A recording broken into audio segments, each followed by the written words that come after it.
আপনারা জানেন ইব্রাহিম আলাইহিস সালাতু ওয়াস সালাম যখন তার জাতিকে তাওহীদের দাওয়াত দিলেন, কোনোভাবেই বুঝাতে পারলেন না। তিনি পরিকল্পনা করলেন এই মূর্তিগুলো ভাঙতে হবে। ঘটনা আপনারা জানেন, যখন লোকেরা মেলার থেকে ফিরে এসে দেখলো মূর্তির হাত নাই, পা নাই, কোনো ঝড় তুফান হলো না, ভূমিকম্প হলো না, বন্যা হলো না, এই মূর্তিগুলোর হাত পা ভেঙে ফেললো কে? এটা নিশ্চয়ই কোনো বড় ধরনের ঘটনা ঘটেছে। নমরুদের কাছে চলে গেল।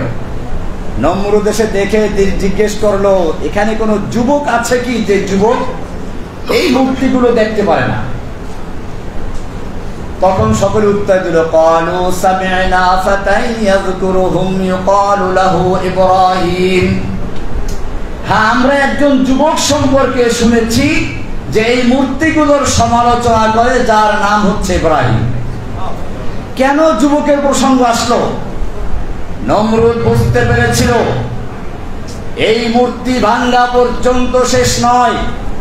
এই মূর্তি ভাঙ্গা হচ্ছে এই সমাজকে পরিবর্তন করে, মূর্তির সমাজকে ভেঙে দিয়ে তাওহীদের সমাজ গড়ার জন্য এক সুপরিকল্পিত পরিকল্পনার অংশের সূচনা হচ্ছে মূর্তি ভাঙ্গা। আর এইরকম কোন পরিকল্পনা কোন বুড়া মানুষের মাথায় ঢোকে না, ঢোকে তো যুবকের মাথায় ঢোকে। বলা হয়েছে সামি'না ফাতান ইয়াযকুরুহুম ইউকালু লাহু ইব্রাহিম। একজন যুবক আছে যে যুবক মূর্তিগুলোর সমালোচনা করে, তার নাম হচ্ছে ইব্রাহিম। ইব্রাহিমের ইতিহাস আপনারা জানেন।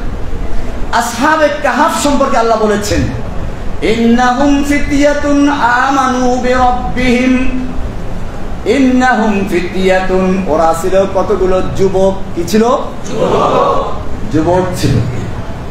আমানু বিরাব্বিহিম, তারা তাদের রবের উপরে ঈমান এনেছিল।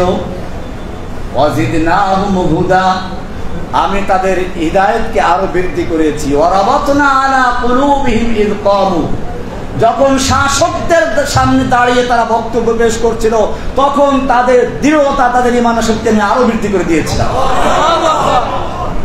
এখানেও ছাত্র আন্দোলনের নেতাদেরকে যখন গ্রেফতার করে নিয়ে গেল, খাওয়া দাওয়াও করালো।